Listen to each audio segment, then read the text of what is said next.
নমস্কার বন্ধুরা, way to jobs in বেঙ্গলির আরেকটি নতুন ভিডিওতে তোমাদের সকলকে স্বাগত জানাই।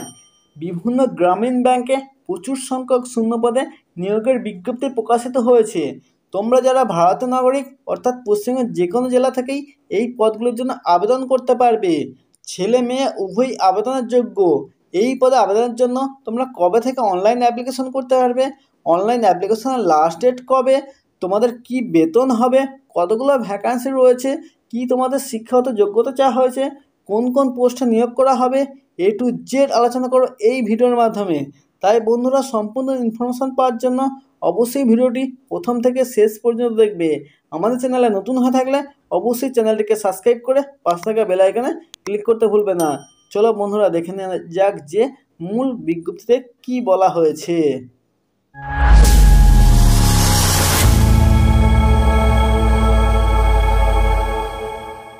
অনস্ক্রিন তোমরা দেখতে পাচ্ছ, আমি রয়েছি আইবিপিএস অর্থাৎ institute of banking personal selection পদ্ধতির মাধ্যমে যে বিভিন্ন ব্যাংকে স্পেশালিস্ট অফিসার নিয়োগ করা হবে তার অফিসিয়াল বিজ্ঞপ্তির পিডিএফ পেজে এখানে যে সকল পোস্টে তোমাদের নিয়োগ করা হবে সেই পোস্টগুলি হলো IT officer, agriculture field officer, রাজভাষা অধিকারী, ল অফিসার, এইচআর বা পার্সোনাল অফিসার, মার্কেটিং অফিসার। এই 6টি পোস্টে কিন্তু তোমাদের নিয়োগ করা হবে। এই পদে আবেদনের জন্য তোমরা অনলাইন অ্যাপ্লিকেশন করতে পারবে 1/8/2024 তারিখ থেকে 21/8/2024 তারিখ পর্যন্ত। এবং এই পোস্টে আবেদনের জন্য তোমাদের অ্যাপ্লিকেশন ফিস তোমরা জমা করতে পারবে 1/8/2024 থেকে 21/8/2024 তারিখ পর্যন্ত। এর জন্য যে প্রথমে প্রিলিমিনারি এক্সাম হবে তার কল লেটার তোমরা ডাউনলোড করতে পারবে অক্টোবর 2024-এ। এবং তোমাদের এই প্রিলিমিনারি এক্সামিনেশনটি অনলাইন হবে, সেটি নভেম্বর 2024-এ। তোমাদের এই প্রিলিমিনারি এক্সামের রেজাল্ট আউট হবে নভেম্বর অথবা ডিসেম্বর 2024-এ। এবং এতে তোমরা কোয়ালিফাই করলে পরবর্তীতে তোমরা মেন এক্সামিনেশনের জন্য কল লেটার তোমরা ডাউনলোড করতে পারবে ডিসেম্বর 2024-এ। এবং তোমাদের এই মেন এক্সামে যেটি সেটি কিন্তু অনলাইন অনুষ্ঠিত হবে ডিসেম্বর 2024-এই। এবং মেন এক্সামিনেশনের রেজাল্ট প্রকাশিত হবে জানুয়ারি বা ফেব্রুয়ারি 2025-এ। এবং তোমাদের ইন্টারভিউ পরবর্তীতে হবে ফেব্রুয়ারি-মার্চ 2025-এ। এবং প্রফেশনাল যে অ্যালটমেন্ট সেটি এপ্রিল 2025-এ কিন্তু তোমাদের অনুষ্ঠিত হবে। তাই অবশ্যই তোমরা যারা আগ্রহী রয়েছে অবশ্যই এই ইম্পর্ট্যান্ট ডেটগুলো তোমরা ভালো করে দেখে রাখবে। এই পোস্টগুলিতে আবেদনের জন্য অবশ্যই তোমাদেরকে ইন্ডিয়ান সিটিজেন হতে হবে, অর্থাৎ পশ্চিমবঙ্গের যে কোনো জেলা থেকে এই পোস্টগুলির জন্য তোমরা অনলাইন আবেদন করতে পারবে। এই পদে আবেদনের জন্য তোমাদের যে এজ ক্রাইটেরিয়ার কথা বলা হয়েছে সেটি 1/8/2024 অনুযায়ী 20 থেকে 30 বছর বয়স হলে তোমরা এই পদের জন্য আবেদন করতে পারবে। এবং আপার এজ যে রিল্যাক্সেশন রয়েছে তার ক্ষেত্রে যে রিজার্ভ ক্যাটাগরি রয়েছে গভর্নমেন্টের রুলস অনুযায়ী তারা কিন্তু বয়সের ছাড় পাবে।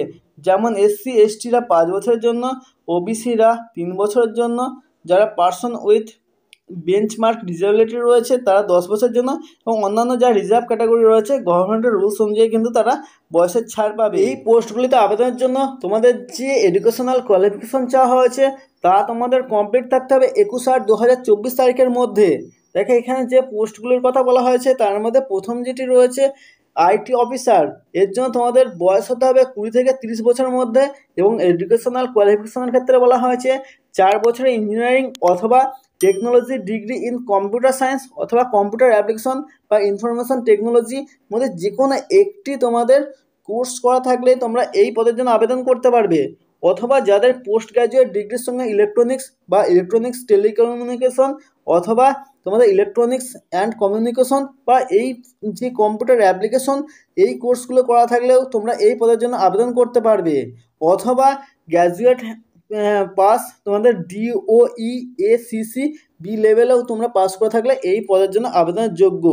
পরবর্তী যে পোস্টটি রয়েছে সেটি হলো দেখো এগ্রিকালচার ফিল্ড অফিসার, এর জন্য তোমাদের বয়স হতে হবে 20 থেকে 30 বছরের মধ্যে। এবং তোমাদের এর জন্য যে এডুকেশনাল কোয়ালিফিকেশন চাওয়া হয়েছে তার 4 বছরের ডিগ্রি গ্র্যাজুয়েশন ইন এগ্রিকালচার অথবা হর্টিকালচার বা অ্যানিম্যাল হাজব্যান্ডারি অথবা ভেটেরিনারি সায়েন্স বা ডেয়ারি সায়েন্স বা এই সমস্ত যে পোস্ট যে শিক্ষাগত যোগ্যতা চাওয়া হয়েছে তার মধ্যে যে কোনো একটি তোমাদের থাকলে তোমরা এই পদের জন্য আবেদন করতে পারবে। আমি সমস্তটা বলছি না কারণ ভিডিওটি অনেকটাই লং হয়ে যাবে সেই জন্য। যদি তোমরা এই যে অফিসিয়াল নোটিফিকেশনটি রয়েছে তার পিডিএফ ডাউনলোড করতে চাও তাহলে আমার ডেসক্রিপশন বক্সে আমি এর লিঙ্ক দিয়ে রাখবো, তোমরা সরাসরি সেখান থেকেও ডাউনলোড করে নিতে পারবে। পরবর্তীতে যে পোস্টটির কথা বলা হয়েছে সেটি হলো রাজভাষা অধিকারী, এবং 20 থেকে 30 বছর বয়স হলে তোমরা এই পদের জন্য আবেদন করতে পারবে। এবং এখানে তোমাদের যে পোস্ট গ্র্যাজুয়েট ডিগ্রি থাকতে হবে in Hindi with English as a subject হিসাবে কিন্তু তোমাদের গ্র্যাজুয়েশনের ডিগ্রি থাকতে হবে, তাহলেই তোমরা কিন্তু এতে আবেদন করতে পারবে। অথবা পোস্ট গ্র্যাজুয়েট ডিগ্রিতে সংস্কৃত এবং ইংলিশ এবং হিন্দি সাবজেক্ট হিসাবে তোমাদের যদি থাকে তাহলেও তোমরা এই পদের জন্য আবেদনের যোগ্য। পরবর্তী যে পোস্ট রয়েছে ল অফিসার, সেখানে তোমাদের বয়স চাওয়া হয়েছে 20 থেকে 30 বছরের মধ্যে, এবং এখানে তোমাদের ব্যাচেলার ডিগ্রি থাকতে হবে লতে LLB, এবং এনরোলমেন্ট থাকতে হবে তোমাদের অ্যাডভোকেট উইথ বার কাউন্সিলিংয়ে, তাহলে তোমরা এই পদের জন্য আবেদনের যোগ্য।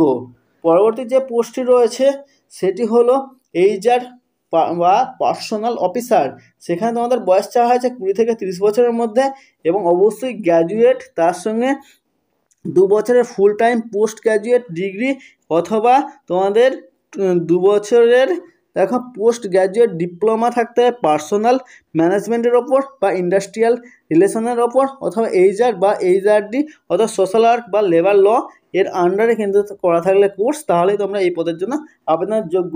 এবং পরবর্তীতে যেটি পোস্টটি রয়েছে মার্কেটিং অফিসার, সেখানে তোমাদের বয়স হতে হবে 20 থেকে 30 বছরের মধ্যে, এবং গ্র্যাজুয়েট এবং 2 বছরের যদি ফুল টাইম MMS অর্থাৎ মার্কেটিং করা থাকে, অথবা 2 ইয়ার্স ফুল টাইম MBA, অথবা 2 ইয়ার্স ফুল টাইম PGDBA বা PGDBM বা এই পোস্টগুলোর জন্য এই কোর্সগুলো যদি করা থাকে তাহলে তোমরা এই পদের জন্য আবেদন করতে পারবে। এই পোস্টগুলিতে আবেদনের জন্য তোমাদের যে অনলাইন অ্যাপ্লিকেশন করতে হবে তার অ্যাপ্লিকেশন ফিস কিন্তু দিতে হবে, এবং এটি তোমরা দিতে পারবে 1/8/2024 থেকে 21/8/2024 মধ্যে। এর জন্য তোমাদের যারা SC ST বা PWBD ক্যান্ডিডেট রয়েছে তাদেরকে কিন্তু 175 টাকা তার সঙ্গে GST কিন্তু দিতে হবে। যারা আদার্স ক্যান্ডিডেট অর্থাৎ OBC বা EWS বা আনরিজার্ভ ক্যাটাগরি রয়েছে তাদের ক্ষেত্রে কিন্তু 850 টাকা কিন্তু তার সঙ্গে GST কিন্তু দিতে হবে অ্যাপ্লিকেশন ফিস বাবদ।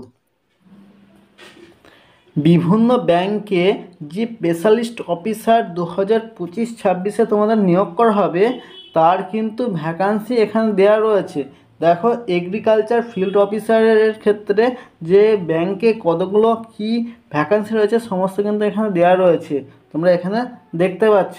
পরবর্তীতে দেখো HR বা পার্সোনাল অফিসারের ক্ষেত্রেও কিন্তু এখানে ভ্যাকান্সি লিস্ট কিন্তু দেওয়া রয়েছে, সমস্তটা তোমরা দেখে নেবে, আমি সম্পূর্ণ বলছি না কারণ ভিডিওটি অনেকটি লং হয়ে যাচ্ছে সেই জন্য। দেখো IT পার্সোনালের ক্ষেত্রেও কিন্তু এখানে ভ্যাকান্সিগুলো সব দেওয়া রয়েছে, তোমরা এখান থেকে দেখে নেবে ডিটেলসটা। তোমরা যদি এই PDFটি ডাউনলোড করতে চাও তাহলে আমার ডেসক্রিপশন বক্সে এর লিঙ্ক দিয়ে রাখবো, তোমরা সরাসরি সেখান থেকে এই PDFটি ডাউনলোড করে নিতে পারবে। তাই ভ্যাকান্সিটা তোমরা টোটাল দেখে নেবে। এখানে টোটাল তোমাদের ভ্যাকান্সি রয়েছে 5371টি পোস্টে কিন্তু তোমাদের নিয়োগ করা হবে, সেগুলো তোমরা এখানে দেখতে পাচ্ছ কোন ব্যাংকে কতগুলো পোস্টে তোমাদের রয়েছে সমস্তটাই। এছাড়া তোমাদের যে এক্সামিনেশন সেন্টার রয়েছে প্রিলিমিনারি এবং মেন এক্সামিনেশন সে স্টেট অনুযায়ী কিন্তু আছে, সমস্তটাই কিন্তু তোমাদের এখানে দেওয়া রয়েছে। দেখো প্রথমে যেটা রয়েছে তোমাদের স্টেট কোড রয়েছে, তারপর স্টেটের নাম দেওয়া রয়েছে, প্রিলিমিনারি যে এক্সামিনেশন সেন্টার সেগুলো রয়েছে, এবং মেন এক্সামিনেশন সেন্টারগুলো কিন্তু এখানে রয়েছে। প্রত্যেকটা তোমাদের যে স্টেটে তুমি বসবাস করছো সেই স্টেট অনুযায়ী এখান থেকে দেখে নেবে যে তোমাদের এক্সামিনেশন সেন্টার কোথায় রয়েছে। অবশ্যই বন্ধুরা ভিডিওটি দেখবে এবং লাইক করবে ও বন্ধুদের সাথে শেয়ার করবে, তাদেরও যাতে উপকারে আসে।